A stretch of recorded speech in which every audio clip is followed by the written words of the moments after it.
Did you know that between 600,000 and 1,000,000 books are published every year just in the US alone? That's a lot of books. And if you count all the internet sources, including videos like this one, blogs, and more, then the content published daily that is more than all of the content published in human history prior to the year 2000. That's a lot of, well, everything. And with all that everything, it's easy enough for a writer to stumble into an idea that's been done before. In fact, the idea's probably been done a few hundred times. But does originality really matter in a book? Stay tuned and find out.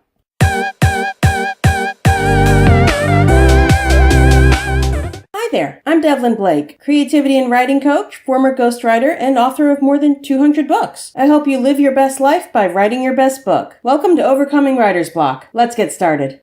There's an old saying that settlers get fat, but pioneers get slaughtered. In other words, it's not always the best to be the first to do something. I'm going to show you this with a history example. Quit yawning. This will be interesting, most of all short. In 1587, almost 100 years before Jamestown, a group of English colonists came to the New World and vanished. No one knows what happened to them, and that's why they became known as the Lost Colony. They were also the subject of American Horror story Roanoke. Later, when Jamestown was established, they didn't make the same mistakes of the Lost Colony, and they sure as heck knew not to settle in the same place or anywhere near it. That colony thrived and helped make more colonies later. That was a successful colony because it learned from the past. But wait, that has nothing to do with books, right? Well, let's look at a literary example. Nope, we're not looking at Dracula yet, or even Twilight. We're looking at The Vampire, Vampire with a Y, by John William Pollardi. The Vampire established most of the conventions we currently use for vampires. They're handsome, they're rich, they're nobility, they have hypnotic eyes, and women adore them. Before this book came out, vampires were strange, deformed creatures who couldn't cross running water, counted sticks, and had reflections. But Polidori's book changed everything,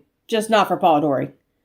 After The Vampire came Carmilla, by Joseph Sheridan Le Fanu, who established even more vampire conventions, particularly about their curse. These books were popular enough in their time, but then they soon faded to obscurity. 26 years after Carmilla, Bram Stoker came out with Dracula, a genre-changing book, even though everything in it was already done by Le Fanu and Polidori. This is the quintessential vampire book, and Dracula is the undisputed role model for vampires. Count Rutherford, who was in Polidori's The Vampire, has been completely forgotten. In 1976, Anne Rice's Interview with the Vampire came out, which changed the vampire genre again. Then in 2005, Stephanie Meyers wrote the Twilight series. Now you might argue that neither of these books is as great as Dracula, and you might even be right. However, it doesn't matter which book is better, because Anne Rice and Stephanie Meyers were able to make a living off their vampire books, while Stoker, Le Fanu, and Polidori didn't. Sometimes the first to market, the one that establishes all the conventions, is not the best book. The best book is the one that builds off established conventions and takes them to the next level. The best book is the book that delights the readers the most. And that can be your book, even if the topic has already been done 1,000 times. All you have to do is write it.